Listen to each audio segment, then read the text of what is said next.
आप सब अच्छे होंगे and welcome to part 5 history class 10th and without wasted time we have to start our topic. क्यों? क्योंकि हमें फटाफट चैप्टर निपटाना है अच्छे से और बहुत बेटर तरीके से। एंड शुरू करते हैं आज का जो टॉपिक जो हमने छोड़ा था पिछली क्लास में। मैंने आपको बताया था in this chapter there we are discuss about conservative after 1815। Basically first we are discuss about what is the conservative. I think we are discuss that कि जो नेपोलियन है, कौन है बेटा? नेपोलियन को कौन हरा देते हैं? जितने जो कंजर्वेटिव लोग हैं वो क्या कर देते हैं? नेपोलियन को हरा देते हैं। और नेपोलियन के हारने के बाद क्या हो जाएगा? वहाँ पे जितने जो रूल्स हैं वापस क्या आ जाएगा? कंजर्वेटिव्स का आ जाएगा। ये व्यक्ति कौन है? इस व्यक्ति को जानते हो आप? ठीक है, तो नेपोलियन जैसे ही हारेगी, नेपोलियन जैसे ही हारेगा और उसकी जगह कौन कौन सी आ जाएगी? अलग अलग डायनेस्टी आ जाएगी। तो let's see without wasting our time in the chapter there we can see that if it not properly synced for you then I can zoom it and you can check it there. It will be okay now? Okay. So conservations after 1815. तो conservation वाला हमने discuss कर लिया था कि भाई जैसे ही Napoleon हार जाता है 1815 में, उसके बाद क्या है, नए मोनार्किकल सिस्टम को रीएस्टेब्लिश करेंगे। और कंजर्वेटिव ग्रुप्स कौन कौन से हैं? जिसमें मोनार्की हैं, चर्च है, वहाँ के एरिस्टोक्रेट्स हैं। They want to set up our own autocracy in this all area there Napoleon ruled. Okay, so after the Napoleon defeat in 1815 European government adopt a conservative approach. वो क्या लगाएगी? एक conservative approach लगाएगी। उसमें क्या है? It want to change the political conditions या political system है जो पहले क्या था, अभी एक रिपब्लिक फॉर्म में था, उसको वापस कन्वर्ट करेंगे। कौन कौन से? देखना, conservative aim to preserve the traditional institution. इनका मेन मोटिव क्या है? वापस वो सोशल हायरार्की को एस्टेब्लिश करना, वापस क्या है, चर्च को अपने आप में पावर में लाना और पूरा जो सोशल सिस्टम है उसको अपने हिसाब से कंट्रोल करना। तो इसमें क्या है, जो मोनार्ची है, चर्च है, सोशल हायरार्की है, प्रॉपर्टी एंड फैमिलीज। प्रॉपर्टी के ऊपर क्या है, किनका कंट्रोल हो? वहाँ के एरिस्टोक्रेट्स को, वहाँ का राजा को, और फैमिली भी क्या है, उनके हिसाब से कैटेगराइज होगी किसका क्या काम होगा। ठीक है, they supported the modernisation to the strength these institution. उनको लग गया कि अगर भाई हमें वापस अपने आप को स्ट्रेंथ लाना है तो हमें मॉडर्नाइजेशन की जितनी भी जो स्पीड है उसको एडेप्ट करना पड़ेगा, नहीं तो वापस क्या करेंगे? रिवॉल्ट करेंगे। तो modern army, efficient bureaucrats and a dynamic economy. क्या चीज़ें? एक तो मॉडर्न आर्मी, दूसरा क्या है, efficient bureaucracy and a dynamic economy. ये तीनों चीज़ें क्या करेगी? ये इनमें ज़्यादा इन्वेस्टमेंट करेंगे, इसमें ज़्यादा अप्रोच लगाएंगे ताकि अपने आप को क्या है, जो रूलिंग एलीट रूप में जो रूलिंग ग्रुप के रूप में अपने आप को क्या है, कंटिन्यू रख सकें, ताकि क्या ज़्यादा रिवॉल्ट ना हो। अब देखो तो क्या वो जितने जो लोग हैं, कौन से लोग? सारे लोग जाएँ जो किसको हराते हैं? नेपोलियन को हराते हैं। किसको हराते हैं? नेपोलियन को हराते हैं। वो क्या है, कहाँ मिलते हैं? वियना। वियना कहाँ है? किसकी राजधानी? फटाफट, ऑस्ट्रिया। किसकी राजधानी? ऑस्ट्रेलिया नहीं, ऑस्ट्रिया। तो वियना किसकी राजधानी बेटा? ऑस्ट्रिया की राजधानी है। और वहाँ पे ये लोग क्या हैं, सभी मिलेंगे और डिस्कशन करेंगे। क्या करेंगे? देखना, held in Vienna, hosted by the Australian chancellor Duke Metternich. कौन है ये जो व्यक्ति है? इसका नाम है Duke Metternich. Duke Metternich Australia का चांसलर है। वो सभी को मिलाएगा, आराम से चाय कॉफी समोसे वर्ल्ड लाएगा और फिर डिस्कस करेगा भाई अब क्या करना है। तो क्या ठीक है भाई, लाओ तो खा लेंगे। Attended by the British, Russia, Persia and Austria. ये 4 देश हैं जो क्या करेंगे, यहाँ अपने आप में मतलब ऐड होंगे। और ये तो वियना में held to the chancellor Duke Metternich. ये क्या करेगा? ये जो व्यक्ति है जिसका नाम है ड्यूक मैट्रिच, ये कौन है? इस व्यक्ति का नाम है ड्यूक मैट्रिच। आप देख लेना, इसको आगे ले लेता हूँ। इस व्यक्ति का नाम क्या है? ड्यूक मैट्रिच। और ये व्यक्ति क्या करता है? चांसलर होता है। कहाँ का? ये व्यक्ति चांसलर हैं पर्शिया, कहाँ का? अपने ऑस्ट्रेलिया का। और वहाँ ये क्या करेगा? मीटिंग अरेंज करेगा। सभी जितने जो कांग्रेस सारे लोग जो किसमें पार्टिसिपेट कर रहे हैं उस पूरे सिस्टम के अंदर, जो क्या जिसने किसको हराया था? नेपोलियन को। तो इसमें कि ये जो ट्रीटी होगी कौन सी होगी? वियना ट्रीटी होगी। कहाँ होगी ये? वियना कहाँ पर है? ऑस्ट्रिया के अंदर है। वहाँ पे ट्रीटी होगी जिसका हेड कौन होंगे? चांसलर ड्यूक मैट्रिच, जो कि ये व्यक्ति हैं, ये भाई साहब हैं। इन भाई साहब को अगर आपको देखना है तो मैं आपको बता देता हूँ। ये भाई साहब एकदम स्मार्ट से, हैंडसम, और नज़र नहीं लगनी चाहिए इनको, ठीक है। और ये क्या है? चांसलर हैं। कहाँ के? ऑस्ट्रिया के। कहाँ के? ऑस्ट्रिया की राजधानी है वियना, वहाँ के ये क्या है? चांसलर हैं। ऑस्ट्रिया के क्या है? चांसलर।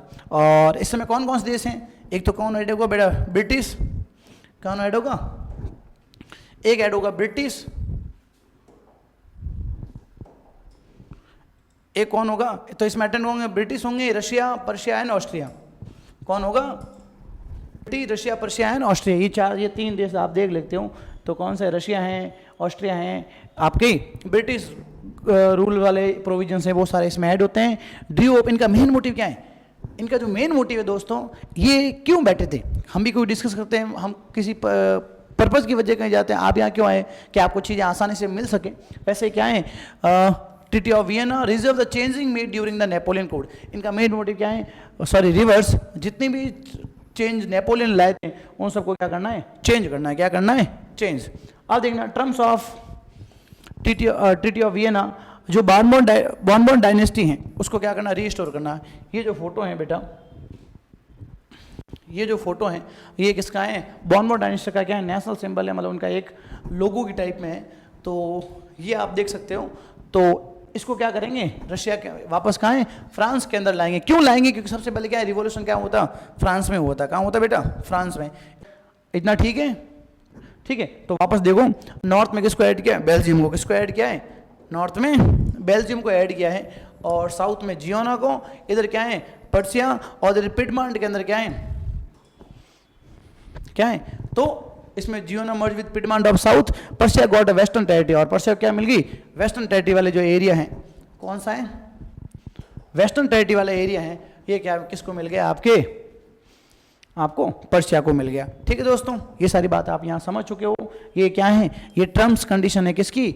आपके वियना ट्रीटी की ये कंडीशन है। वापस देख लो अच्छे से।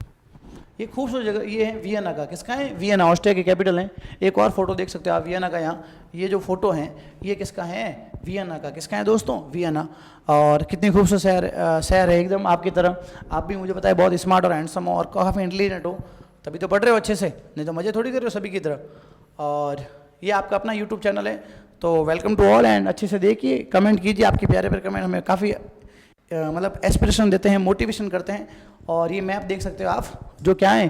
किस बाउंडेशन में बनाया गया था, किसके लिए बनाया गया था? वियना ट्रीटी को इम्प्लीमेंट करने के लिए। ठीक है दोस्तों, आगे देखना। अब Austria gain the control of north Italy. क्या है? जो ऑस्ट्रिया है, देखो अभी चीज़ें चल रही हैं, उस पेज हमने इतना समझा, यहाँ और जानेंगे। देखना हर चीज़ पे लिए नए नए कंटेंट है, नई नई चीज़ें हैं। देखना, तो Austria gain the control of north Italy. ये नॉर्थ इटली वाला एरिया है, ये कौन करेगा? आपके ऑस्ट्रिया करेगा। कौन करेगा? Russia got a part of Poland. Russia कौन सा पार्ट करेंगी? जो पोलैंड वाला एरिया है वो कौन कंट्रोल करेगा? आपके रशिया। कौन करेगा दोस्तों? Russia. And Persia got the part of Saxony. ठीक है, और जो पर्सिया है वो कौन सा करेंगे? सैक्सोनी वाला एरिया कंट्रोल करेगा। ये सारे क्या हैं? वियना ट्रीटी के पोर्शंस हैं, जिसको आप देख सकते हो। और जर्मनी है, क्या है? जो जर्मनी है, जर्मनी क्या उस समय ऐसे ही कंटिन्यू रही जैसे चीज़ें क्या है उनके लिए बेटर हो पाई। ठीक है, ये कुछ पॉइंट थे किसके? आपके। नॉर्थ जर्मन है, ये पर्शिया वाला है, सेंट्रल जर्मनी है, वेस्टर्न जर्मनी है, साउदर्न जर्मनी है, ऑस्ट्रिया का कुछ पोर्शन है, ये वाला है। ये सारे पोर्शन क्या हैं? आपके 39 स्टेट्स किसके हैं? आपके जर्मनी के। जर्मनी कॉन्फिडेंस को ऐसे ही रखा, जो किसने बनाया था? आपके किसने बनाया था? फटाफट बोलो। जर्मनी कॉन्फेडरेशंस जब नेपोलियन के बाद भी जो क्या है कंटिन्यू रखा गया।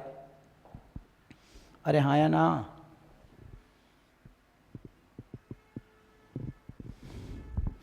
आगे देखो बेटा, इसको तो मैं और छोटा कर दूंगा साइड में। ज़्यादा बदमाशी नहीं।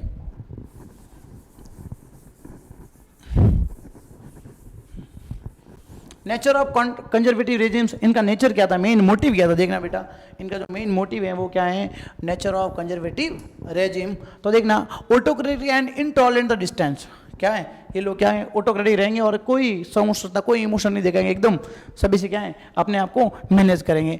सेंसरशिप लॉज इम्पोज, जितनी भी जो उनकी इंडिपेंडेंस थी, फ्रीडम ऑफ एक्सप्रेशन था, उसको क्या कर दिया? इम्पोज कर दिया गया। एंड थर्ड वन क्या है? Suppress the idea of liberty.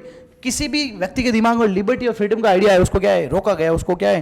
प्रताड़ित किया गया। जो किससे इंस्पायर था? फ्रेंच रिवॉल्यूशन से। किससे इंस्पायर था दोस्तों? फ्रेंच रिवॉल्यूशन से उनको भी क्या है? रोका गया। अपोजिशन बाय लिबरल नेशनल, और ये जो काम कर रहे हैं, कौन कर रहे हैं? वियना ट्रीटी की बिहाफ पर जितने जो कंजर्वेटिव लोग ये सारे कबाड़े कर रहे हैं, उनकी बैंड किसने बजाई? लिबरल नेशनलिस्ट लोगों ने। और ऐसी बैंड बजाई की चीज़ें क्या है उनके हिसाब से करनी पड़ी लास्ट में। अब आगे देखेंगे चीज़ें और बेटर। तो इंस्पायर्ड बाय फ्रेंच रिवॉल्यूशन, जितने ही जो रिवॉल्यूशनिस्ट थे, नेशनलिस्ट थे, उनका मेन मोटिव क्या था, हमारे अंदर वो इमोशन कंटिन्यू रहे जिससे हम क्या है अपने देश को वापस एक नेशनल स्टेट क्रिएट कर सके, कंट्री को। जैसे भारत में हुआ था नेताजी सुभाष चंद्र बोस, भगत सिंह, बिस्मिल्लाह खां हैं, राजगुरु सुखदेव, ये सारे लोग क्या हैं, इनमें एक नेशनल एस्पिरेशन थी जो फ्रांस से इंस्पायर थी और उनका मेन मोटिव है भारत को एक नेशनल स्टेट बनाना। Major demand of freedom of the press, सबसे ज़्यादा डिमांड क्या थी, सभी को फ्रीडम होना चाहिए, कुछ भी लिखने का, कुछ भी एक्सप्रेस करने का, जो चीज़ गलत है उसको क्या है लोगों के सामने लाने का। अब देखो रिवॉल्यूशनिस्ट, अब जैसे ये चीज़ें होगी, देखो चीज़ों को जितना दबाया जाएगा उतनी चीज़ें निखर के आएगी। मेहनत वही करेगा जो संघर्ष से जीत के आता है। क्या है हर व्यक्ति उसकी कामयाब होने पर उसके साथ देता है। ये नहीं पता कि जब ये कामयाब होने लगा उसने कितना संघर्ष किया होगा, कितनी मेहनत की होगी। आप और हम दोनों मेहनत कर रहे हैं और चीज़ें बढ़िया होगी, हम भी क्या है अपने रिजल्ट को बेटर करेंगे, देखना। तो रिवॉल्यूशनिस्ट, राइज ऑफ सीक्रेट सोसाइटी और पोस्ट 1815, 1851 क्या है सीक्रेट सोसाइटी बनी, जैसे अपने भारत में बनी थी ना HRS वगैरह, जिसमें चंद्रशेखर आजाद, भगत सिंह, ये सब ने बनाई थी। ये क्या है सीक्रेट सोसाइटी, जिनका मेन मोटिव क्या था, रिवॉल्यूशनिस्ट नेशनलिस्ट आइडिया को एक्सप्लोर करना, लोगों में फैलाना। Fear to represent to don by liberal and nationalist underground. अब क्या लोगों के अंदर डर था कि ये क्या है लोग ये हमें क्या है बहुत प्रताड़ित करेंगे, बहुत हमें कंट्रोल करेंगे, इसलिए क्या है वो सारे अंडरग्राउंड हो गए, क्या हो गए, गायब हो गए। Secret society emerge in many European state, कई यूरोपियन स्टेट में सीक्रेट क्या है सोसाइटी बनी। इनका मेन मोटिव है लोगों क्या है रिवॉल्यूशनिस्ट आइडिया से क्या है उनको रूबरू कराना, उसको उनके सामने लाना। इनका एम क्या था सोसाइटीज का, ट्रेन रिवॉल्यूशनिस्ट, क्रांतिकारियों को बनाना। ये जो व्यक्ति हैं इनका नाम क्या है देखना, आगे जानेंगे इनके बारे में। अब देखो इनका क्या है, spread the nationalist and liberal idea, सभी लोगों के अंदर क्या है नेशनलिस्ट इमोशंस एंड सभी लोगों में नेशनल इमोशंस एंड क्या है जो आपका लिबरल आइडिया है उसको क्या है एक्सपेंड करना। Oppose the monarchy establish after the Vienna Congress, और वियना कांग्रेस के बाद जो ये पूरा ये क्या है ये कांड हुआ है इसको क्या है पूरा रोकना है और इस पूरी चीज को क्या है सिस्टम को क्या करना है एकदम खत्म करना, ये इनका मेन मोटिव था। और fight for the liberty and national state, क्या है अधिकारों के लिए, आज़ादी के लिए, राष्ट्र के लिए क्या है जो ये लोग लड़ेंगे। और एक व्यक्ति है गुजीपी मजीनी, ये इनका टाइम है 1805 से 1807। ये जो व्यक्ति हैं आप देख सकते हो इन माँ से को अंकल को, ठीक है देख सकते हो इन अंकल को। तो ये व्यक्ति हैं काफ़ी रिवॉल्यूशनिस्ट थे और इन्होंने काफ़ी मेहनत की, काफ़ी संघर्ष किया, किसके लिए, उन लोगों के लिए जो आज़ादी करना चाहते हैं। इनका नाम है गुजीफ, ठीक है गुजीपी मजीनी, 1805 से 1807। ये सीक्रेट सोसाइटी बनाएंगे, कहाँ होता है जियोना के अंदर, क्या होता है क्या होता है जियोना में इनका बॉर्न होता है 1805 में। और ये क्या है सीक्रेट सोसाइटी में ज्वाइन होता है, उसका नाम है कार्बोनरी। एंड इसको क्या इनको बाहर निकाल दिया जाता है अपने देश से, क्योंकि इन्हें लिगुरिया के अंदर क्या कर दिया था उन्होंने वहाँ पर रिवॉल्यूशन कर दिए। क्या है भगत सिंह सुखदेव की तरह क्या है इन्होंने भी, इनसे पहले हुई थी बात लेकिन एग्जाम्पल तो समझ सकते हैं, उन्होंने भी क्या है क्रांतिकारी जो रिवॉल्यूशनिस्ट एक्टिविटी उनको क्या है इम्पोज दिया। और इनके काम क्या क्या देख कौन कौन से इंपॉर्टेंट, वेरी वेरी इंपॉर्टेंट। एक तो क्या है यंग इटली, किसकी एस्टेब्लिशमेंट की, यंग इटली, जो कहाँ है मार्शलाइज, कहाँ पर है आपके इटली के अंदर है, कहाँ है बेटा इटली के अंदर। ये जो खूबसूरत शहर है कौन सा, ये जो खूबसूरत शहर है, ये जो खूबसूरत शहर है देखो बहुत सारी बोर्ड्स वगैरह हैं। ये जो शहर है इस शहर का नाम है क्या है मार्शलाइज, ये कहाँ है इटली के अंदर है। और ये देखना एकदम खूबसूरत शहर है, आप देख सकते हो एकदम डेस्टिनेशन वेडिंग वाला है। और लोग घूमने भी जाते हैं, वेकेशन भी जाते हैं, समर वेकेशन में भी आपका साथ होता, हम भी एक दिन जरूर जाएंगे यहाँ पर और आपको वीडियो बताएंगे, हाँ उस दिन हमने बोला था और एक दिन हम वहाँ गए। और ये जो खूबसूरत शहर है देखो एकदम हिली वाला एरिया आप देख सकते हो। ये जो खूबसूरत शहर है ये कौन सा है, लिगुरिया, कौन सा है लिगुरिया, ठीक है दोस्तों। तो क्या होगा कि ये लोग क्या है मार्शलाइज के अंदर क्या है ये लिगुरिया यहाँ, और यहाँ पे क्या करेंगे लोग, यहाँ पे क्या है सीक्रेट सोसाइटी बनाएंगे। और एक बनेगा यंग यूरोप, क्या है सॉरी इसको यस नहीं यंग यूरोप, क्या नाम है इसका, नाम मैं यहाँ लिख देता हूँ young Europe, young Europe. Member of from France Italy and Germany state, इसमें कौन कौन से मेंबर, फ्रांस जर्मनी और इटली के अंदर। और इनका बिलीव क्या है किनका, गुजीबी का, God given nation as a natural political units, कि जो हमारा नेशंस हैं ये क्या है ये हमें भगवान ने दिया है, ये क्या है हमारे अंदर बाय बर्थ हमें क्या है इसे हमें मिला है। जैसे देखो जो बाल गंगाधर तिलक है उनका क्या है कि जो स्वतंत्र है freedom is my birth right, और मैं इसे लेकर रहूंगा क्या है, वैसे ये बोले ये भी हमारे क्या है नेचुरल राइट्स हैं। Unified the Italian republic as the essential for liberty, और उन्होंने क्या इटालियन रिपब्लिक को क्या है काफी मोटिवेट किया, उनका मेन काम था उनको लिबर्टी में कन्वर्ट करना, उनमें लिबर्टी लाना। Democratise the Republic replacing the monarchy, इनका मेन मोटिव यही था। जो काम कौन है वियना कांग्रेस के अंदर जो कंजर्वेटिव लोग कर रहे थे वापस क्या है मोनार्किकल सिस्टम स्टैब्लिश करना, इनका उल्टा था। ये क्या करेंगे वापस क्या है मैं डेमोक्रेटिक सिस्टम को स्टैब्लिश करूंगा, क्या करूंगा डेमोक्रेटिक स्टैब्लिश। इनका इंपैक्ट क्या रहा, इंपैक्ट बहुत शानदार रहा। ये जो व्यक्ति है इनको देखना आप, इनका इंपैक्ट क्या है, इंपैक्ट क्या रहा देखना बेटा।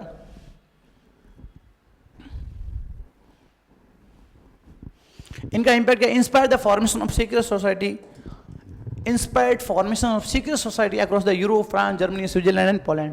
अलग अलग जगह पे क्या है आपके इन्होंने लोगों को इंस्पायर कर दिया, क्या कर दिया। अब मैं आपको एक सीन बताता हूँ, भगत सिंह मूवी अगर आपने देखी होगी जिसमें अजय देवगन है, उसमें क्या है उनका एक दोस्त क्या है मुखबिर बन जाता है, वो क्या उनका एक विटनेस बन जाता है, जो क्या बोलते हैं कि भाई हाँ इन्होंने बम बनाया था। वो बोला अच्छा बताओ बम कैसे बनाया, वो बोला ऐसे ऐसे। फिर बोला अच्छा इसमें ये था कि भाई ये मिला तो बम बन जाएगा, और लोग क्या फटाफट न्यूज में छाप के क्या है सीधे चले गए। वैसे क्या है और पूरे क्या है फैल गया। वैसे ही गुजी भी मंजिल ने क्या है वहाँ पे क्या अलग अलग ग्रुप्स बनाए, और उसका इंस्पायर पूरे यूरोप में रहा, इटली में तो था ही और पूरे यूरोप में रहा, France, Germany, Italy, Switzerland, Poland. View at the thread by the conservative, और क्या है जब इन लोगों को भी ये तो मामला गड़बड़ है, ये तो क्या है सिस्टम हिला देगा अपना, और कंजर्वेटिव बोला भाई इसको मामला सेट करना पड़ेगा।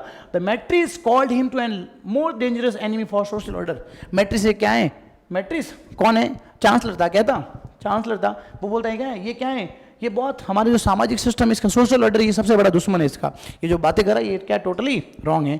जैसे हमारे यहाँ भी जो कंजर्वेटिव लोग हैं इनको क्या है ये बोलते हैं it's they are against our notions, ये हमारे क्या है विचारों के अगेंस्ट हैं, तो we couldn't allow these person. ठीक है, अब ये जो टॉपिक है यहाँ पे खत्म हो जाता है, और यहाँ से रिवॉल्यूशंस की जो जर्नी है वो क्या हो जाएगी शुरू हो जाएगी। क्या हो जाएगी बेटा रिवॉल्यूशन की जर्नी। आई होप आपको ये चीज़ अच्छी लगी होगी। Thank you so much watching our videos, और आगे की जर्नी हम क्या है आगे के टॉपिक में डिस्कस करेंगे। ऐसे ही पढ़ते रहो, मजे करना, और हाँ शेयर करना अपने फ्रेंड के साथ। निक्कम में जो बिल्कुल नहीं पढ़ रहे उनको बताना भी ऐसे भी पढ़ाई होती है, एंड देन मुझे बताया आप कर लोगे, बिलीव है आपके ऊपर।